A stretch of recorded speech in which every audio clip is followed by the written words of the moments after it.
Volto então para a segunda parte dessa entrevista extraordinária, não por mim, mas pelo entrevistado, com José Carlos Machado, ex-vice-prefeito e ex-deputado.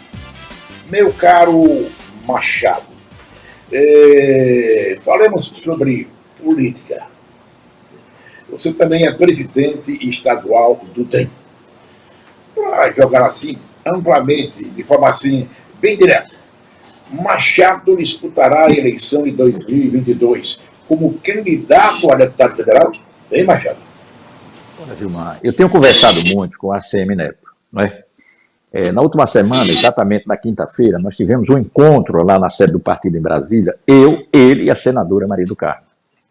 Ele foi claro, olhou para a senadora e disse: Dona Maria, a prioridade do partido em Sergipe é sua reeleição. O que a senhora me diz sobre isso? Ela de pronto disse: olha, meu caro presidente, vamos deixar para discutir isso no momento propício, não é? Diferente do que ela vinha afirmando, né? Que estava com a idade avançada, que não pensava em ser candidato, mas na presença do presidente ela disse: vamos tratar disso no momento propício. Isso já me deixou animado, porque eu sou defensor da mesma forma que Neto é de uma provável candidatura dela ao Senado. Eu acho que é uma candidatura viável e que ela teria condições de disputar, né, da mesma forma que disputou as 3 eleições anteriores e ganhou todas as 3. Aí o Neto, definido isso, Dona Maria, aí olhou para mim: Machado, você precisa construir uma chapa de candidatos a deputado federal, de candidatos a deputado estadual. Eu disse a ele qual era a minha intenção. Ele concordou, não é? Era de ser candidato a deputado federal. Agora, a construção de uma chapa estava revestida, sobretudo, de dificuldades por conta da incerteza das regras que vão vigorar para as eleições majoritárias, não é? O que é que se comenta em Brasília? Que o partido, coligação proibida, cada partido vai ter que ir sozinho, cada partido vai ter que ir com seus quadros, e que as sobras não vão beneficiar aqueles partidos que não atingiram o coeficiente. Isso significa que um partido aqui em Sergipe, para eleger o primeiro deputado federal, vai precisar de 140 mil votos. Quantos partidos têm essa possibilidade hoje? Eu não sei. 1 ou 2 no máximo, não é? E, lamentavelmente, no quadro atual, nós não temos esse cabedal de votos. Eu estou trabalhando, eu tenho conversado com muitas pessoas, muitos se mostram receptivos, mas o que é que me dizem?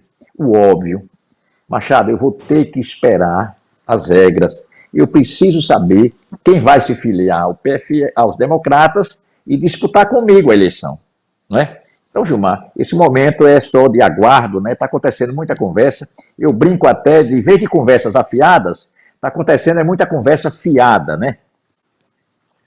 Mas é esperar, não é? Eu penso, respondendo a sua pergunta de forma objetiva, a minha intenção é ser candidato a deputado federal, né? E de construir, né, um grupo de pessoas que transpareça, né, essa possibilidade. Não adianta eu ser candidato a deputado federal numa chapa, eu sozinho. Eu não vou ter 140 mil votos, não é? É preciso uma chapa que abra perspectivas de eleição de 1 ou de 2 candidatos a deputado federal, porque também ninguém quer vir só para ajudar. Possa ser que alguém se mostre disposto, né? Um político do interior pensa em ser candidato a prefeito na próxima eleição, diz: olha, eu vou colocar meu nome à disposição do partido para ajudar o partido. É possível? É, né? Mas isso são coisas que só vão ficar absolutamente claras, né, depois das regras. E essas regras, essas mudanças nas regras, se acontecerem, vão ter que acontecer até começo de outubro, porque mudanças na legislação eleitoral tem que ser promulgada um ano antes da eleição que vai acontecer em 2022. E o que vale para deputado federal, vale para deputado estadual. Só que o coeficiente eleitoral para a eleição do primeiro deputado estadual é de 40 a 45 mil votos. É bem mais fácil, né?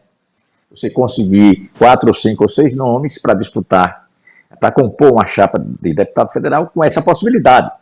Você teve 40 mil votos, 45 mil votos, você elegeu o primeiro, né? Já para deputado federal, para eleger o primeiro, precisa de 140 mil votos. Mas eu brinco disso aí. Com todas essas dificuldades, nós vamos eleger 8 deputados federais. E as dificuldades que os democratas têm é a mesma dificuldade que todos os outros partidos têm. Claro que aqueles partidos que estão no governo, né, Gilmar? Você sabe que é uma vocação, não é de agora, é uma vocação quase que secular do partido pelo Diário Oficial, dos partidos brasileiros pelo Diário Oficial. E o maior exemplo disso é o Centrão, né? Que está aí hoje ao lado de Bolsonaro, da mesma forma que esteve ao lado de todos os presidentes da República, da Constituinte para cá. Meu caro José Carlos Machado, fala-se muito sobre o ex-prefeito de Itabaiana, a nossa terra, a minha e sua, Valmir e Francisquinho. No seu entendimento, qual é o potencial eleitoral de Valmir? É para ser candidato em 2022 a vice-governador, candidato a governador, candidato ao Senado, ou tem que baixar um pouco a bola? Qual é a sua opinião? Vamos fazer um pouco de exercício de futurologia, né? Ninguém pode discutir da liderança de Valmir, sobretudo no Agreste, não é? Ele fez uma administração excelente, ele conseguiu, se modernizou a forma de administrar os municípios aqui em Sergipe. No exercício do mandato, ele me mostrava números que eu ficava surpreso. Ele conseguia fazer investimentos, pagar a folha, não é? Pagar os fornecedores, e ainda sobrava recursos. E como é que você conseguiu esse milagre? Ele não me explicava, não é?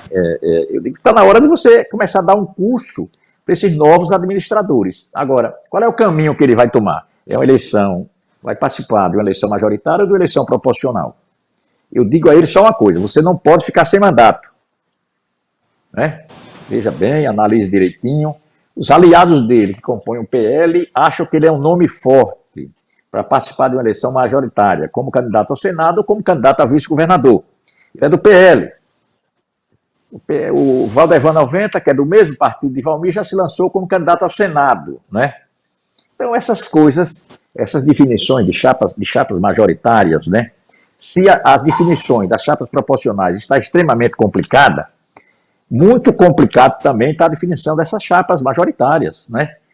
Porque o grupo de lideranças que envolve o governador e que pensam em ser candidato ao governo é um campo amplo e extremamente, né? Esse tem o apoio de Bolsonaro, esse tem o apoio de Ciro Gomes, esse tem o apoio de Lula, esse tem o apoio de fulano, Beltrano. O quadro é que a equação para ser resolvida não é simples, não. Se colocam como prováveis candidatos quem? Fábio Mitidieri, PSD. Eu não tenho dúvida de que o PSD de Kassab vai apoiar a candidatura do presidente do Lula. Eu não tenho dúvida. Rogério, PT. É o candidato de Lula, governador do estado aqui. O prefeito é um provável candidato. PDT. Sabe quem é um candidato do PDT a presidente da República? Ciro Gomes. Não é? Um dos prováveis, um dos nomes comentados para participar da chapa majoritária, Laércio Oliveira, não é? PP, não é? Estão falando que Bolsonaro vai para o PP. Estão falando que se Bolsonaro for para o PP, ele vai querer um candidato aqui em Sergipe, não é? Para ter o seu apoio e ajudá-lo a conseguir votos. Então, é uma coisa... A oposição se fala na possibilidade do senador, né? Senador, ser candidato a governador. Mas aí vamos aguardar. A exceção do senador, que é o senador Alessandro Vieira, todos os outros nomes estão ligados hoje ao governador do estado. A oposição em Sergipe. Aconteceu o que com a oposição em Sergipe? E hoje tem dificuldades de apresentar a candidatura a mandatos majoritários. O que aconteceu com a oposição, na sua opinião? Olha, Gilmar, o que está acontecendo hoje é fruto do que aconteceu em 2018. O governo se divide em 2018 com a perda do grupo de Valadares, né? O grupo de Valadares, o que indicava, o que o bom senso dizia que essa oposição em 2018 teria que fazer? Se unir. Eu brincando até, como é que vocês quatro, quando eu me referia aos quatro, me referia a Valadares pai, Valadares filho, André Moura e Eduardo Amorim. Como é que vocês quatro chegam ao redor de uma mesa com 4 cadeiras para 4 pessoas e não conseguem se sentar? A oposição foi dividida, né? Chegou no segundo turno, Belivaldo e Valadares Filho. O grupo, o agrupamento representado por Eduardo Amorim e André Moura votou em Belivaldo. Né? E no processo eleitoral, a oposição representada naquela época pelo agrupamento de André Moura mais Eduardo Amorim e Valadares Filho se degladiavam mais do que estes com o agrupamento de Belivaldo. E aí estamos colhendo os frutos agora. Né? Aí Alessandro Vieira se elege, o Rogério Carvalho se elege, e aqueles que se tinha quase que certeza de que seriam eleitos para o Senado tiveram uma votação decepcionante. Foi o caso de André Moura, foi o caso de Valadares pai, foi o caso de Jadson Barreto. Votações decepcionantes, principalmente aqui em Aracaju. Né? Aí vem, e o que fazer agora? O André conversa sobre tudo diariamente com agrupamentos do governo. Eu não tenho poder nenhum para orientar André que faça isso ou que faça aquilo. Né? Ele recentemente conversou com a senadora. A senadora acha que ele é um bom nome, como provável candidato ao Senado. Eu também acho. Qual é o partido que não gostaria de ter André nos seus quadros? Todos. Né? Ele tem disposição, é voluntarioso, corajoso, habilidoso. Agora, aí me perguntam, eu consegui uma entrevista à Rádio Carmópolis, os democratas vão apoiar André? Como é que eu posso declarar apoio a André se ele não está nos quadros dos democratas?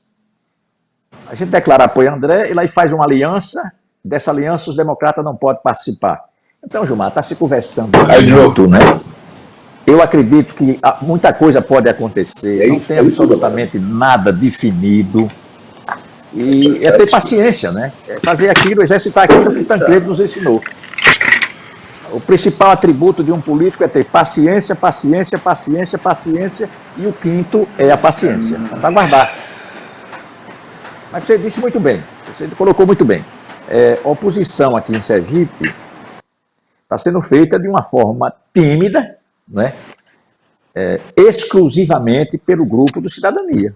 O senador e 3 ou 4 deputados, né, lá na Assembleia. Né, você fez uma análise sobre o comportamento do deputado Zezinho Guimarães, é um cidadão conhece profundamente as questões de Sergipe, tem uma experiência, né, foi secretário da Indústria e Comércio, né, esteve ligado ao SEBRAE, então ele conhece a realidade sergipana.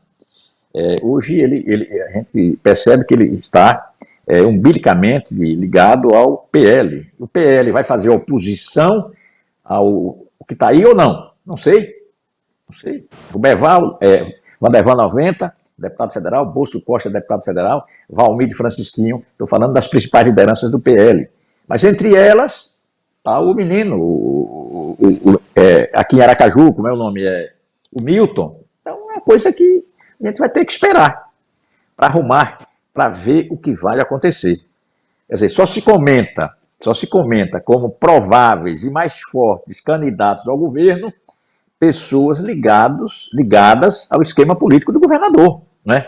Fábio Mitidieri, quem mais? Laércio Oliveira, esse é pouco comentado, mas comenta o nome do prefeito, e se comenta uma possível e provável dissidência com o Rogério, né? E o nome de Ulisses Andrade. Mas são todas, esses são pessoas que fazem parte do agrupamento político do governador. Meu caro José Carlos Machado, voltando à senadora Maria do Carmo, que você já disse claramente que defende uma candidatura à reeleição da senadora. Ela particularmente me disse, o que tem dito publicamente, que não pretende ser candidata, mas, como relatou você, num encontro recente da presença do ex-governador, aliás, do ex-prefeito de Salvador, ACM Neto, ela disse que melhor discutir no momento propício, ou seja, abriu a possibilidade. mas também, dentro da família da senadora, já se disse publicamente que o melhor nome para o Senado é o de André Moura. Como é que vocês vão equacionar isso dentro do DEM? Ora, Vilma, essa unidade de pensamento dentro de qualquer partido não existe. Né? É natural que pessoas do mesmo partido pensem de uma forma diferente. Né? Dona Maria disse, olha, o André Moura é um bom nome como candidato ao Senado. Eu acho que é. Agora, passa a ser ótimo nome na hora que ele se filiar ao Partido dos Democratas. Na hora que ele se decidir que realmente é candidato ao Senado. E ele vai disputar a eleição por onde? Vai se agrupar com que grupo? Então nós precisamos saber disso tudo. Não é? Eu acho que nós estamos conversando. Né? Eu defendo a candidatura da senadora e ela às vezes até se impacienta. Machado, eu vou disputar a eleição com 80 anos. Sim, dona Maria, a questão não é ter 80, 79, 82. A questão é se a senhora, aos 80 anos, vai ter disposição para enfrentar uma campanha ou não. Porque você não pode terceirizar uma campanha, pode, Gilmar? Se há compromisso, é uma coisa que você não pode terceirizar é uma campanha. Então vamos aguardar. Eu achei ela muito disposta.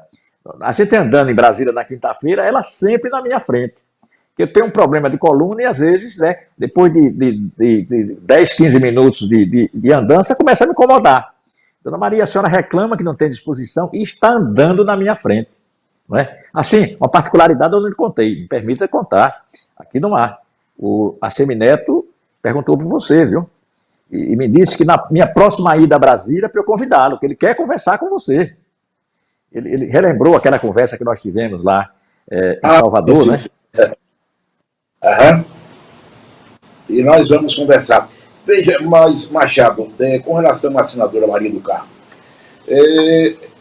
na idade física, é verdade que ela é muito mais, tem idade mais avançada do que nós dois juntos.